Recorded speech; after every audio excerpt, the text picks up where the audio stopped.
It was big, sad news when Electronic Arts closed Visceral Games and pulled the plug on the Amy Henni Star Wars game it had in development. Fingers were quickly pointed at EA, which has a well-earned reputation for putting down perfectly healthy studios, and which former BioWare designer Manveer said shortly after the shutdown is moving away from single-player games in favor of open worlds because they're easier to monetize. But as a very in-depth report from Kotaku makes clear, the situation was a lot more complicated than that. Visceral Star Wars project, known internally as Ragtag, which you would think is more suitable for a Battlestar Galactica game, but I digress, got off to a rough start, even before it actually started. Dead Space 3D didn't meet expectations, which compelled the studio to take on Battlefield Hardline, seen by management as a relatively safe bet. A smaller part of the studio began work on an open-world pirate game codenamed Jamaica, but that was canned and replaced by a space scoundrel Star Wars game called Yuma after EA made its exclusive video game deal with Disney. From there, according to the report, it wasn't so much a comedy of errors as a slow, sad decline, driven by indecision, indifference, and nervousness.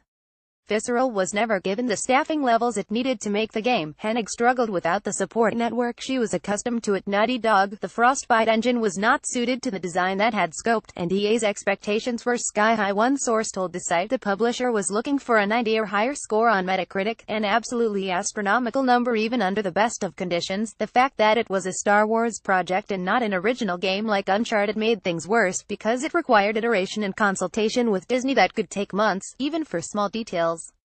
With Uncharted, they can build any world they come up with because it's their world.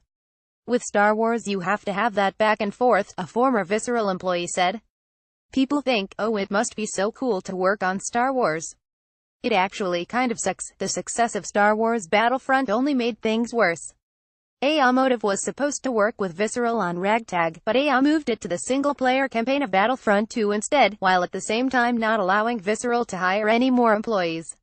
EA Vancouver was brought in to assist, but that led to a culture clash and conflict over territory and design.